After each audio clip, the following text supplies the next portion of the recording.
Chaitanya Prabhu Nityananda Jayapataka Swami Maharaj. The following is a lecture given by His Holiness Jayapataka Swami on October 31st, 1983 in Honolulu, Hawaii. The class begins with a reading from the Śrīmad-Bhāgavatam, 3rd Canto, Chapter 9, verse 44.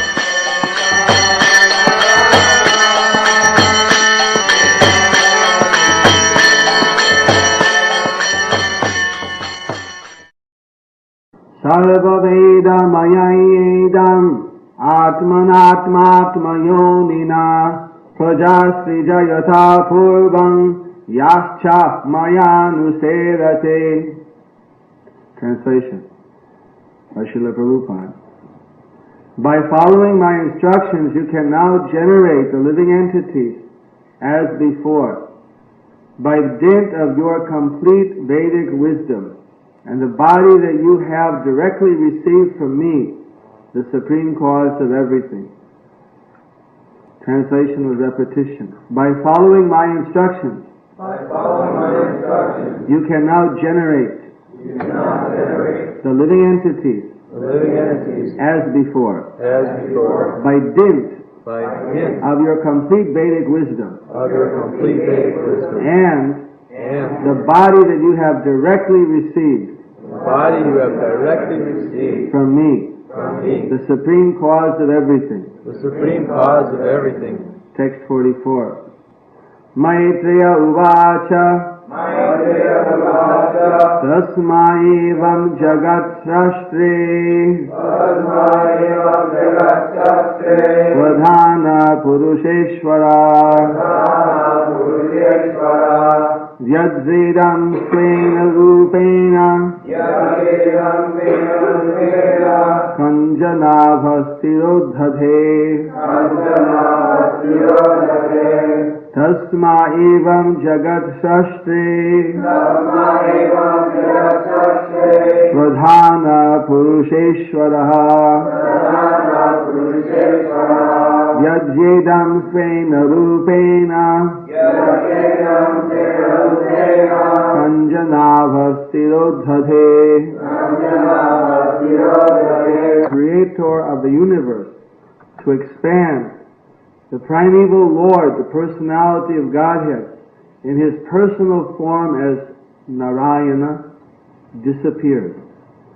Translation with repetition. The sage Maitreya said, after instructing Brahma, the creator of the universe, to expand the primeval Lord, the personality of Godhead, in his personal form, as Narayana, disappeared. Purport by Srila Prabhupada. Before his activity in creating the universe, Brahma saw the Lord. That is the explanation of the Chatusloki Bhāgavatam. When the creation awaited Brahma's activity, Brahma saw the Lord, and therefore the Lord existed in his personal form before the creation. His eternal form is not created by the attempt of Brahma, as imagined by less intelligent men.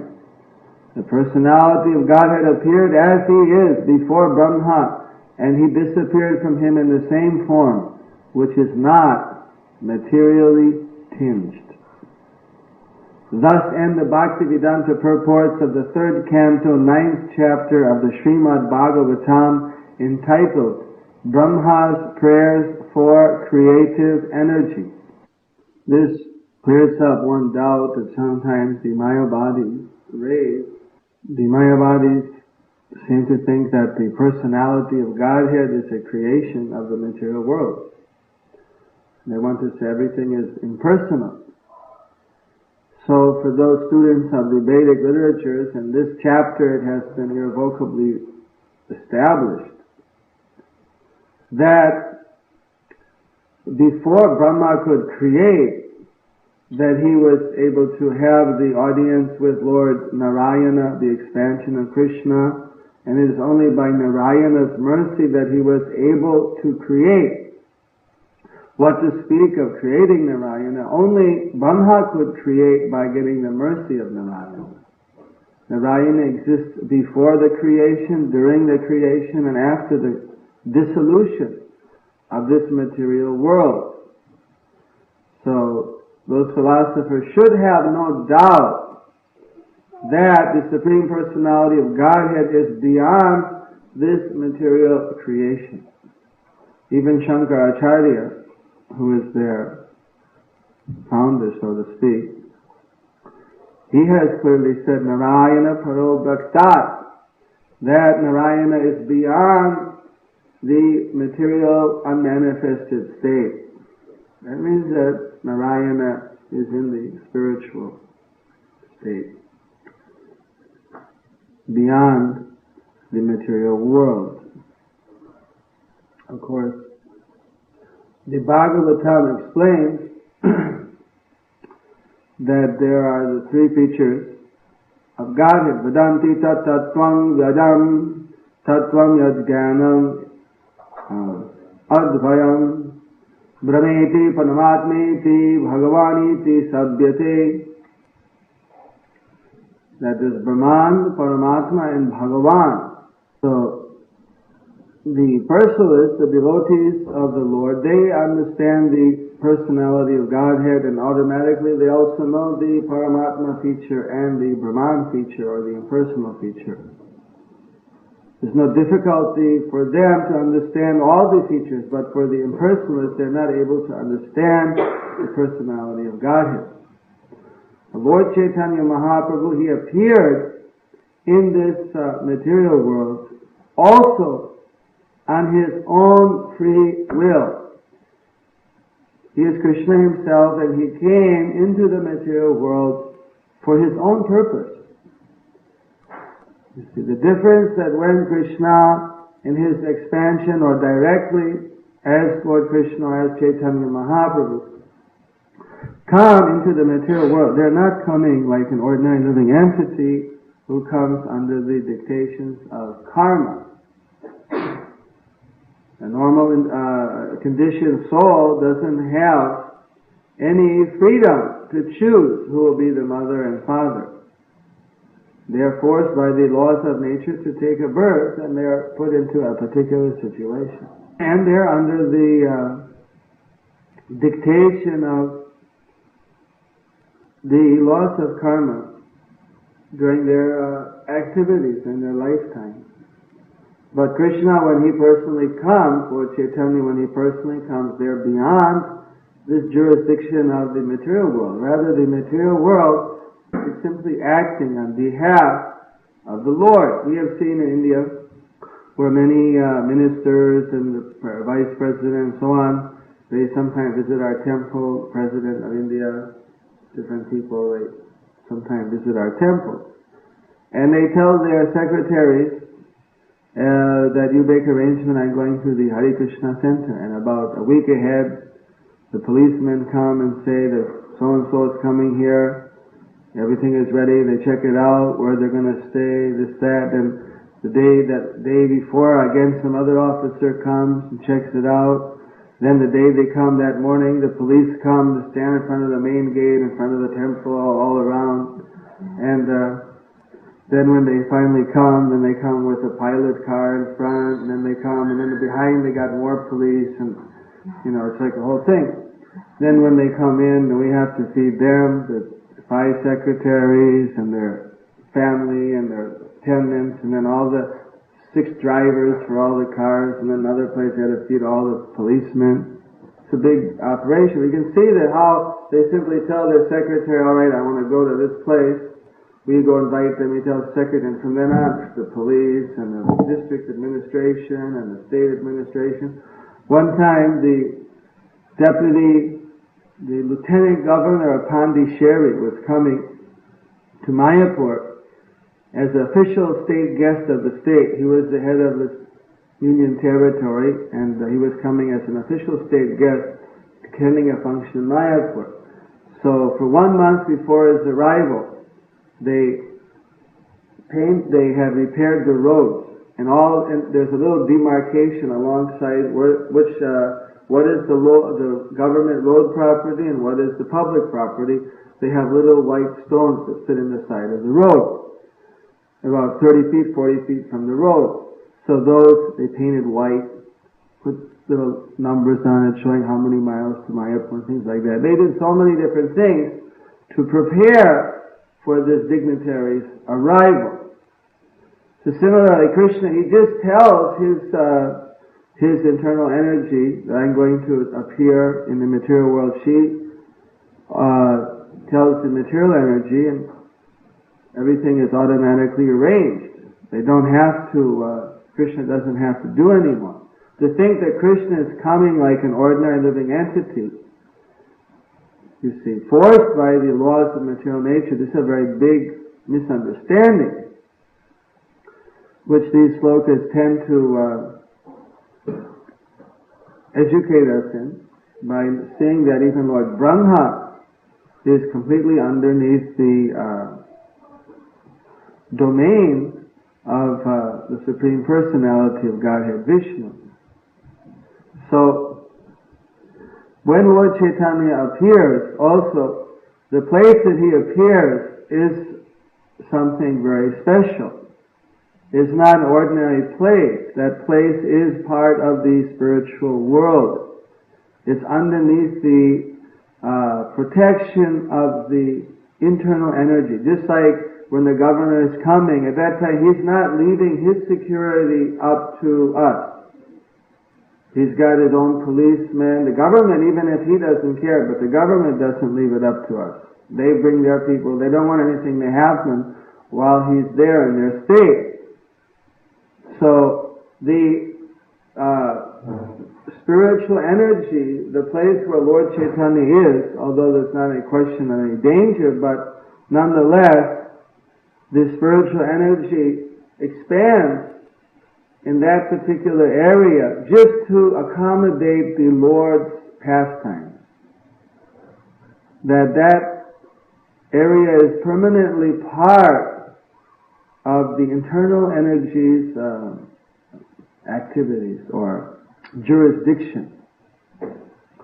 Just like the governments have got their embassies all over the world, and those embassies fly the flag of that country under international law. Well, the holy Dhamma, the abodes of the Lord in any part of the universe, wherever he appears, they are in their own way flying the flag of the internal energy. They're not under the domain of the material energy. You see, superficially it may appear that way on the crust of things the material energy is maintaining. Just like the road in front of the embassy might be maintained by the municipality, or they might be giving the water. But technically, legally speaking, the actual embassy is underneath the jurisdiction of that specific government. So, since the material energy is the expansion of the spiritual energy, there's not any conflict there, but superficially things on the Dhamma appear to be going on as usual in the material world, but actually the area of the holy Dhamma is under the spiritual potency's jurisdiction, and ultimately she reigns supreme there. And for those who have the eyes to see the spiritual vision, they can see the activities of the spiritual nature at work. They can see the pastimes of the Lord. So this is very important for us here in Hawaii, because we're living in New Navadvip, which is named after the original Navadvip. So in Navadvip we should understand what is the nature of the holy Dhamma. Actually, Navadvip is considered to be Gupta Vrindavan, or the hidden Vrindavan. It is the most guarded secret in the Vedic literature, because Lord Chaitanya was appearing in a disguise. He was coming in a, you can say, clandestine role. He was coming as a devotee. He wasn't coming in a proclaimed way as the Supreme Lord. Now this is predicted in practically every Vedic literature, that in the Kali Yuga, there's a dozen places where it predicts the Supreme Lord comes as a devotee, not as a Supreme Lord. He comes in this Kali Yuga after Krishna in this specific covered role, where he covers his glory as the Supreme Personality of Godhead and comes in the role as a devotee. Now if President Reagan was going to, or any, I don't do it nowadays, but say in the previous time the king, they do make spot checks amongst the citizens. You find in the Krishna book that Krishna sometimes would dress himself up as an ordinary citizen and go out amongst his people to hear what they're speaking about the government, about the things, and really find out where things are at. You see. Of course, now you have the newspapers doing it for you. But in those times, they wouldn't, actually, pretty intelligent not to have these kind of newspapers. So they would just have to know what the people were talking about. But if in the corner they had the people with the bugles proclaiming that here the king is coming in secret, incognito, at 5 o'clock today, or everyone would be standing there waiting, to look. It would be completely ridiculous. So obviously they don't come proclaimed. So here the Supreme Personality of Godhead has given in the Vedas that He's coming in the Kali Yuga. So how will it be secret? Everyone's going to know, here's the predicted Supreme Personality of Godhead Avatar. It would lose its complete significance if everybody knew that He was coming. He wouldn't be able to act as a devotee. Everyone would be calling Him out as the Supreme Lord. So this secret was revealed when Jiva Goswami met Lord Nityananda. Jiva Goswami is of course the nephew of Rupa and Sanatana Goswami, and he was living in Ramakeli where he met Lord Chaitanya as an infant. And when he grew up, he decided that he would also go to Vrindavan. You see, where Rupa and Sanatana were. He was going to join them, but on the way he wanted to meet Lord, he wanted to see Navadvip Dham, and he was hoping to see Lord Nityananda. So as he was going towards Navadvip Dham, walking from Ramkeli, about, say roughly 200 kilometers, say 150 miles, not such a long walk for those days. Consider they'd walked 1,000 miles to Vrindavan. It was a fairly straight walk, take a few days. So he walked from Ramakeli to Navadvip, and as he was approaching Navadvip, he started to be overwhelmed with transcendental ecstasy, thinking that I'm going to the holy Dham, I'm going to Navadvip. And then as he entered the area of Navadvip, he was feeling transcendental ecstasy, and he just fell down on the ground and started paying his obeisances. Then as he went into towards the Mayapur area, he was very fortunate enough to meet Lord Nityananda. There he fell down from a distance. When he could see Lord Nityananda, he couldn't believe it, that he was seeing Lord Nityananda. He fell down offering his obeisances, and Lord Nityananda came over, and in his unique transcendental jovial mood, he put his lotus feet right on the head of Jiva Goswami and blessed him. So I was waiting for you. Jiva Goswami, and after so many discussions, he requested that he was very eager to know what was the significance of the holy Dham of Navadvip. If he could have this revealed to him, then he would be very satisfied. So Lord Nityananda agreed to take him on a parikrama. Parikrama means a tour of the 9 islands of Navadvip, starting from the central island, Antardvipa, and going through the other 9 islands, Simantadvip, Godramdvip, Madhudvip, Koladvip, Ritudvip, Janudvip, Madhudvip, Ruddadvip. These 9 islands comprise the total Navadvip Dham. So, Lord Nityananda agreed to take him, and first they went to the house of Mother Sachi. And Mother Sachi prepared prasad for both Nityananda Prabhu and Jiva Goswami was able to take the prasada from Mother Sachi. Very great honor. He was overwhelmed. He fell down on the ground offering them all obeisances. He couldn't believe his great fortune. So, this type of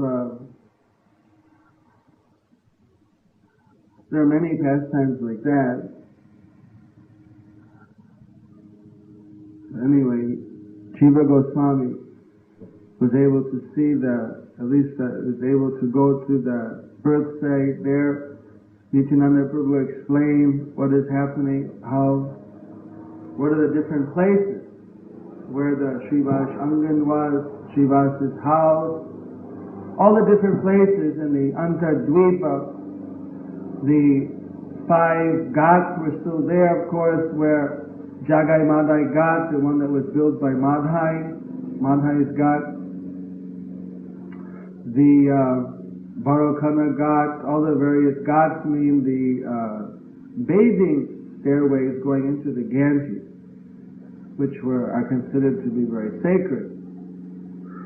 Like this, Lord Nityananda was explaining. So basically, it's explained that the Navadvip Dham is 21 yojanas. The total Gora Mandala Bhumi is 21 yojanas in circumference. And Navadvip is 16 kroshas, or 4 yojanas, in circumference, in perimeter. So that comes to about 10 miles in diameter for Navadvip Dham. And for the Gaur-Mandala Bhumi, it's 21 yojanas, if my mathematics is correct, it's approximately 168 miles, 8 miles per yojana. And the diameter comes into, I forget what it is, it's quite a significant amount, about 84 miles or something like that. 2 pi r, isn't that the diameter? 2 pi r. So, or something like that, I forget. It works out to about, they call them Vrindavan 82 krosha, that means 21 yojanas. I forget what the diameter is on that. Anyway, that is the total area of Gaur-Mandala Bhumi where Lord Chaitanya has his transcendental pastime. So, at this time, Jiva Goswami was being taken simply around the 9 islands of Navadvip. The central island is the island of Atma Nivedanam, self-surrender. Each island is connected with one of the 9 practices of devotional service. The first island, Śrīmad-Bhāgavatam, is the island of self-surrender, of hearing. The next island, Godram-Dvip, is the island of chanting. Savana, Kirtanam, Smarana. Madhya-Dvip is remembering. Madhya-Dvipa, the remembering deity is Prahlad. In the border of Madhya-Dvipa, Nrsimhadeva's temple is there, where Lord Nrsimhadev visited in the Satya Yuga. It's right near Madhya-Dvipa. So, all these islands originally were divided by various rivers, which are offshoots from the Ganges. And each, there were 21 going in one direction and 14 going in another direction, and each of these are spiritually related to one of the sacred rivers, like the Tamrapani, the Brahmaputra, the Kaveri, the Sindhu, like so on. All the various rivers have got their representation in the original Holy Dham, and these divided up the total land masses to make it appear as if there are 9 islands. So, last night we discussed about Lord Jagannath. Now, Lord Jagannath, where his temple is situated, is in the island called Śrīmad-Bhāgavatam. In Śrīmad-Bhāgavatam, there's an extension of Jagannath Puri. It describes it in the previous period. There was a time when there was a demon called Rakta-Bahu who used to like to cannibalize Brahmins. Especially he liked to rip their arms off or kill them. And then because he was bloody from the blood of so many Brahmanas, he got the name Rakta-Bahu, which means kind of like bloody hands. So the pujaris and the Brahmanas came with Lord Jagannath, thought it would be a bit dangerous for Jagannath to remain in that area considering the presence of this demon. So they took Lord Jagannath away and brought him to Navadvip, where he remained in seclusion for a period of time, until the king of that area was able to exterminate this demon. And then they brought Lord Jagannath back. So the inner reason for this pastime is given by Bhaktivinoda Thakur, that basically, as explained by Lord Nityananda to Jiva Goswami, is that Lord Jagannath wanted to visit. Sometimes, just like you see the president likes to visit his allies. In the previous times of the British Empire, they had their territories all over the world. The King of England visited, and the Queen. They visited India sometime, even though it took them a long time by ship. They wanted to see their territory, their dominion. For one reason or another, it's these are all perverted reflections of Krishna's own desire. He likes to visit his holy places, where his abodes are. So Jagannath came up and visited Navadvip Dham for some time, and then he went back. The place where he visited is at the same place where these Jagannath deities are established, in Śrīmad-Bhāgavatam. The Śrīmad-Bhāgavatam, each of these islands has got their own history of various activities and things happening. And as you go around the 9 islands, and we take devotees on these parikramas, which are retracing the route that Lord Nityananda took Jiva Goswami. Nityananda explained that you can do 1 day per island, 9 days, which normally we don't have, or you can do 5 days, or you can do 3 days. So we normally do the 5-day tour. Of course, the thing was Nityananda did it simply by walking. We take elephants and buses and boats and so many things. So, because coming from the west, most of the devotees couldn't walk, the 32 miles around the Navadvip Dham in the heat of the sun and everything, and be in good health. Plus, there's so many other programs we do, like morning classes and different things. But basically, we are following part of the route, if not the total route, of Lord Nityananda's taking Jiva Goswami. He was able to go to some very remote places where there are no roads. And there are many places which are explained by Lord Nityananda to Jiva Goswami for which the exact location is lost or hidden. So at that time, Nityananda Prabhu explained to Jiva Goswami that Lord Chaitanya kept through his internal potency those slokas in the Vedas which describe his appearance.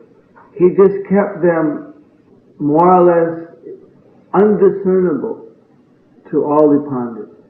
Kind of just like if you had a computer and then you somehow things like these military computers are written classified. So unless you have the classified clearance, you can't get into that.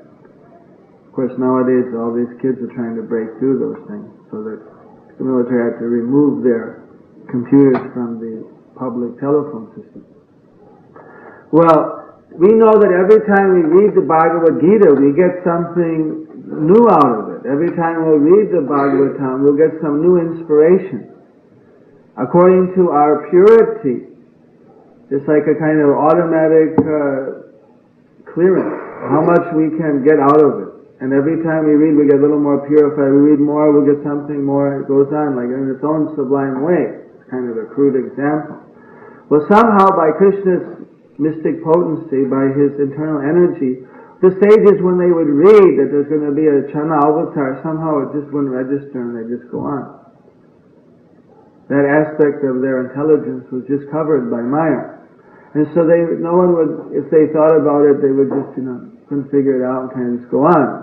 Wouldn't register. Krishna covered their, you see, thought process in that way. After Lord Chaitanya appeared and after he disappeared from the planet, at that time,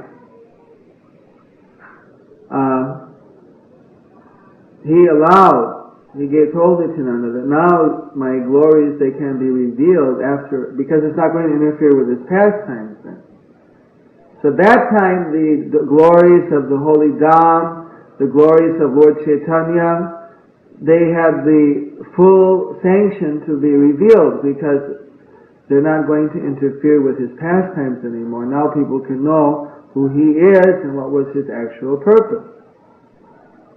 You see, but he was able to perform his pastimes as a devotee without any hindrance. Only a few people could recognize him as the Supreme Lord at different periods, and he kept that normally very, how would you say it, sublimated, or very concealed and hidden from the general populace. If somebody would say, "You're a Vishnu," he covers his ears, "Vishnu, Vishnu, Vishnu." What a great offense! How can a living entity be called God? He would never allow anyone, even Advaita Gosai, when he would address him as Krishna or something, he would become very offended and run off. There's only one time that during the Mahaprakash 21-hour arti and worship that they performed, when actually, out of his causeless mercy, he agreed to reveal his Iswar nature.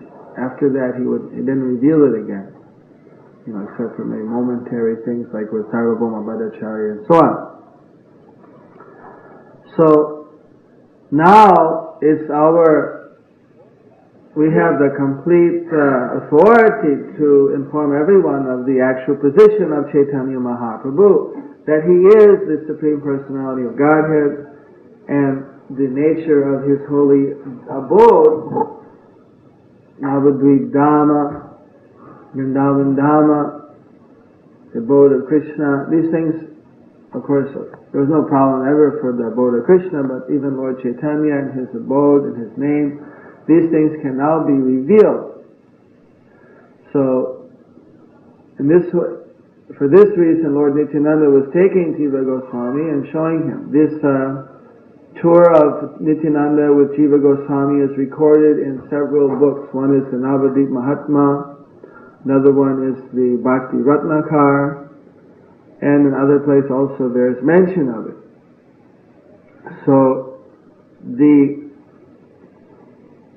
as I mentioned, each of the islands has got, you might even consider which islands correspond, but in any case, each of the islands has got their history, their spiritual history, just like in the same island where Lord Jagannath is, in the Dwapara Yuga, Lord Balaram visited that island, and there was a demon called Maya Asura. This Maya Asura demon was harassing the sages, and they requested Lord Balaram to protect them, which is a duty of the government, to protect the Brahmanas. So there he had a battle with this Maya Asura and liberated him. And the field, now the exact location of this was lost. So I've been looking for, 5-6 years now, trying to find the exact location. Maybe Satyanarayana was here, maybe he told you something about this? Well, he's not good at this research work. He's good at repair work. I sent him on this job, and I think we're going to burn them out. It's so hard to find any clue. We went into the village, and there was one old man, like half blind, could hardly have to be held up by two people. And then he said, I know where the Maya is. I know the place. So then one day we made an appointment, and he was taken out there, and he showed the one field on the side of the Jalangi River. He said, this is the place. Later we saw another old man who also confirmed that was the same place. So I wanted to get on these places which are completely lost to practically everyone. They're just like hidden, but are recorded in the Shastra. They have little pillars erected there just to, giving the detail, the quotes from the scripture, the slokas, and the place in English and Bengali and Hindi, so that people can know that this is the actual place, and then get a little area in it. Because as it is now, there are many places like that which are recorded in the Shastra, for which, like Bhakti Siddhanta found about more than half of them, and erected temples there. But there are another, say, 50, another equal number which have not had any kind of shrine or memorial or anything built there. And with time, although now people, in some of them it's well known, this is the place where this particular activity, this is the place where Lord Shiva came. He was so eager to go to Navadip Dham, and his bull is very slow. On the way he was going, and I'm going to Navadip, and on the way he met Lord Brahma, and he said, your swan is so much faster than my bull, that let me borrow your swan so I can go to Navadip Dham. And he hopped on the swan, and he went down to Navadip by the swan, so they call that the Hansa Bahan, or the place where Lord Shiva came to Navadip Dham on the swan of Lord Brahma. Like this, there are many unique pastimes which are mentioned in Puranas, which are mentioned in different places, for which that deity is kept underwater the whole year, and just taken out of the water. It's in a river, and they worship it under the water. It's a unique, I don't know exactly why they do that, what's the reason, but they keep the deity underwater, and then once a year they take the deity out of the water, and then they do a public worship outside the water, then they put him out under the water. Like this, there's so many things to research. Prabhupada in 1977, November 7th, formed the Bhaktivedanta Charity Trust to do this type of research, as well as to do other programs to try to unite the Gaudiya Sampradaya. And some of his godbrothers were appointed on the committee, as well as 5 of his disciples on that committee also. So mainly they give me the responsibility of doing the research work, and then I have like Satyanarayana, other people assisting. Right now Nitai Chand Maharaj is assisting for the actual construction of it. So like this, in each island of Navadip, you find that there's like a dozen things, or sometimes even more, that have happened through the ages, that all of the incarnations, when they go on their tours, they stop in the Navadvip Dham at different times, and they have certain pastimes. There was a time when Lord Shiva, sometimes he just spontaneously, anyway, I don't know, maybe there's enough time to go into more things right now. So late, please.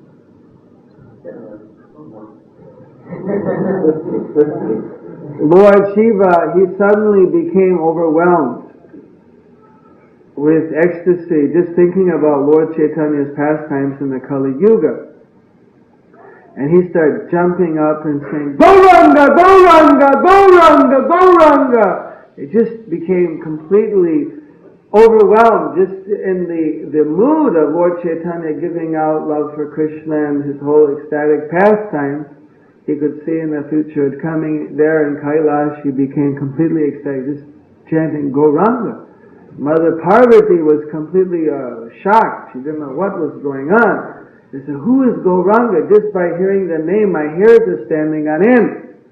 And he explained that who Gauranga was, how in the Kali Yuga Krishna comes, not as a supreme person, but he comes just as a devotee. And he is giving anyone who comes in contact, gets this ecstatic love for Godhead. And the Mother Parvati, she said, I want to meet Lord Gauranga. I want to get his mercy. How can I do it? And Lord Shiva said, he's coming in the Kali Yuga. He said, no, but I want to somehow see him now. So then he said, well, if you go to the holy Dham, Navadvip, where he appears, that's underneath his transcendental potency, and there he can be seen in any age, at any time, to those who he gives that blessing. But he is there, and if you go there, there's more chance that you could meet him. So then she came down, and she also did her worship in the same island of Śrīmad-Bhāgavatam where the Jagannath deities are. In fact, I'll explain how that island is named after this particular pastime. So there, Mother Parvati, she started doing her yoga meditation, chanting the name of Gauranga. Gauranga, by using that simple mantra, Gauranga, Gauranga, Gauranga, she was meditating on Lord Chaitanya and worshipping him in various ways. So finally, after some time, Lord Chaitanya appeared to Mother Parvati. And Mother Parvati at that time was overwhelmed to see the beautiful form of Lord Chaitanya, his lotus feet, which are always dancing in ecstasy of Krishna consciousness,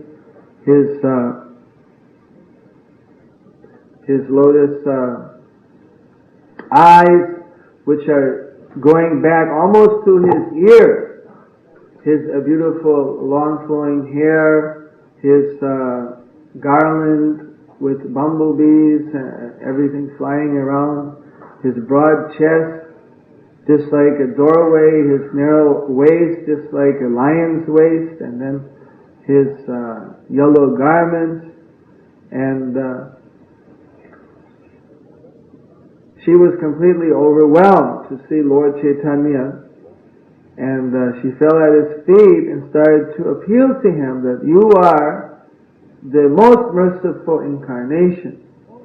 You give your mercy to everyone. All the fallen souls get your benediction. Without considering who's qualified, who's unqualified, you deliver everyone. So your followers, they're always criticizing me. They're delivering everyone, and Maya Devi, myself, I am the, so to speak, I am always the bad person.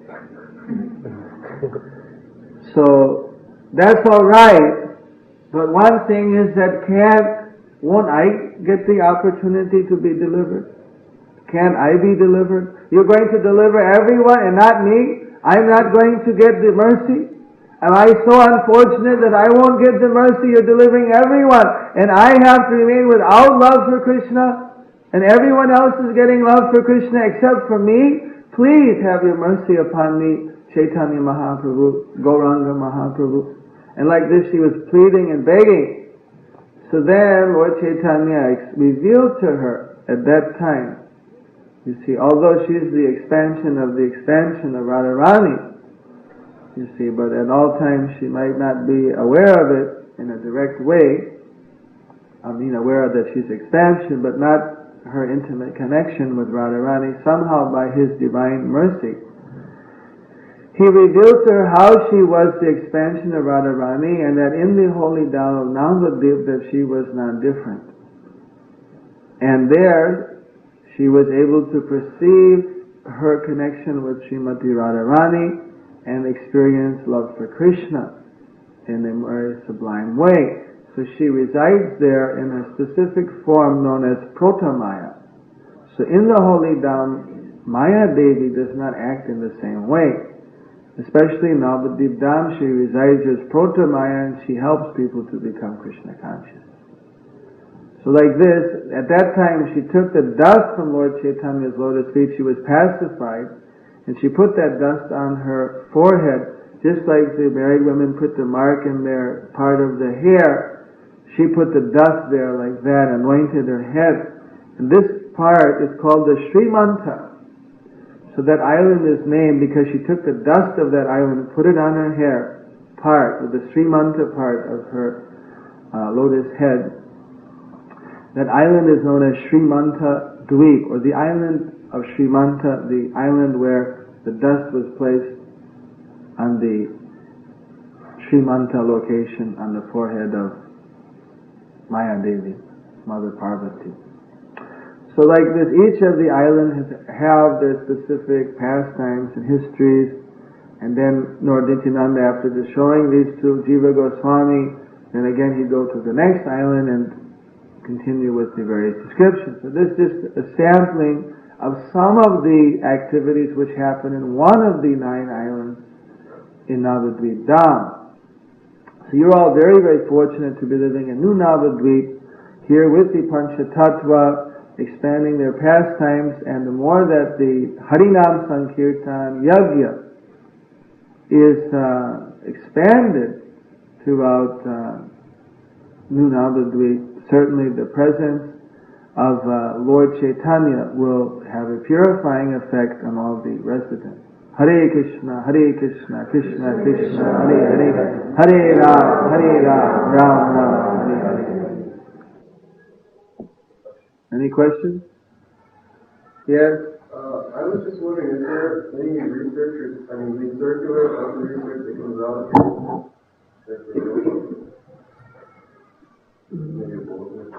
Yeah, good idea. There is a yearly magazine called the Mayapur magazine, and once a year they give some of the highlights, but as far as something more frequent, I don't think we really did anything more frequent than that. Was there any specific reason behind the PA news Navadvip and these 9 islands in Hawaii? Softening. You're just supposed to manifest the mood of Navadvip here. What was the process of the 9 processes of Navadvip? Sharing chanting, what was the special feature of Navadvip? Was that the island of sharing the chanting? Well, Navadvip means 9 islands.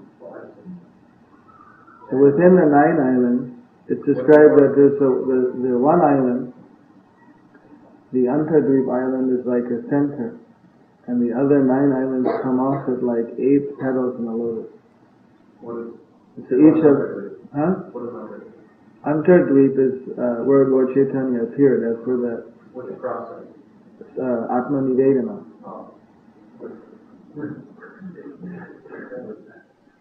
That means self-surrender, full surrender, total surrender. Like here, Lord Chaitanya has appeared here, so then it's like this would be the place of total surrender. Where's Mayapur? That's Antardvip. Mayapur means Antardvip. Mayapur is, that's like the is also mentioned in the Puranas, but it's also the legal name of the place. So Antardvip is the spiritual name, spiritual name of the place. So do those 9 islands have specific locations also here in the United States? You have to decide. We're thinking about it.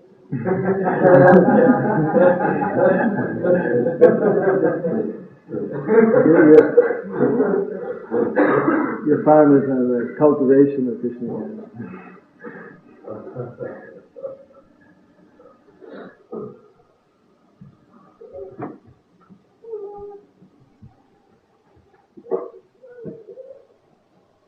Any other questions?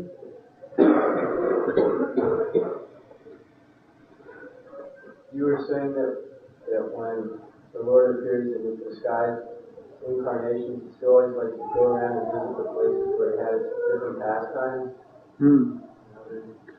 Yeah, Lord Chaitanya visited all the holy places in South India. Lord Nityananda visited all the holy places. Lord Balaram visited the holy places. Different incarnations. When Lord Nrsimhadev, after his pastime, he stopped in Navadvip. Especially Navadvip, they all visited. But even in Vrindavan, you find that different incarnations have visited Vrindavan over the ages. And there are many, although I'm not well studied in the Vrindavan Parikrama, but I just generally know that in each island there are many pastimes and different incarnations went there. Lord Ramachandra visited Navadvip Dham.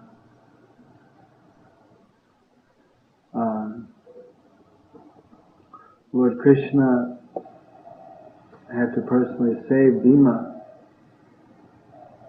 in Navadvip Dham when Bhima was during the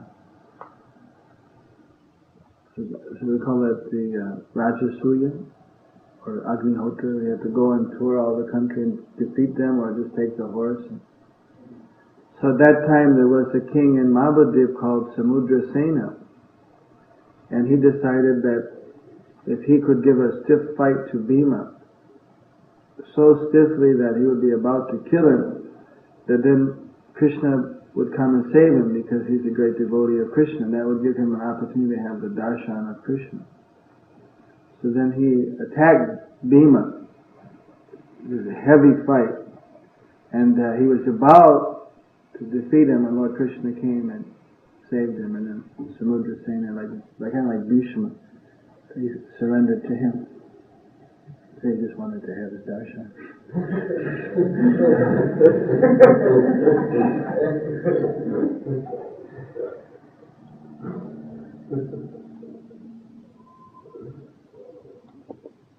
So Krishna also visited Navadvip in that way. But Lord Balaram personally visited, spent some time and went on. Then Shiva's visited there, Brahma did his tapasya there, the Suravi cow. Just, so many avatars to visit. Varaha touched Navadvip Dham. What do you think about the kind of devotees who have to reach Krishna? Advaita Gosai was the first to figure it out.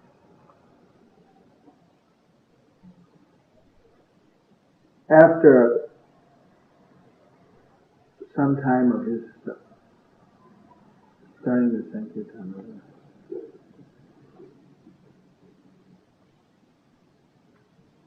first Advaita, then Srivas, then after everyone. Apart from some rare instances for different people.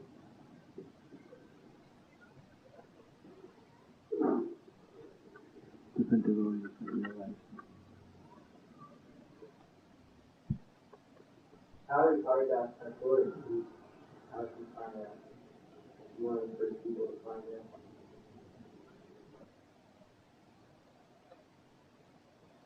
I don't know the exact first point when Haridas Thakur found out. He was a devotee. He was one of the ones who prayed for Krishna to come. Exactly at which point did he join Lord Chaitanya in Navadvip? Became authoritative, we say. He was always visiting Advaita Gosai. But exactly at which exact point did Haridas Thakur join? Definitely he knew at the time when everyone else knew, but I don't have any specific, I can't remember any specific evidence, but I won't say that I studied all the things.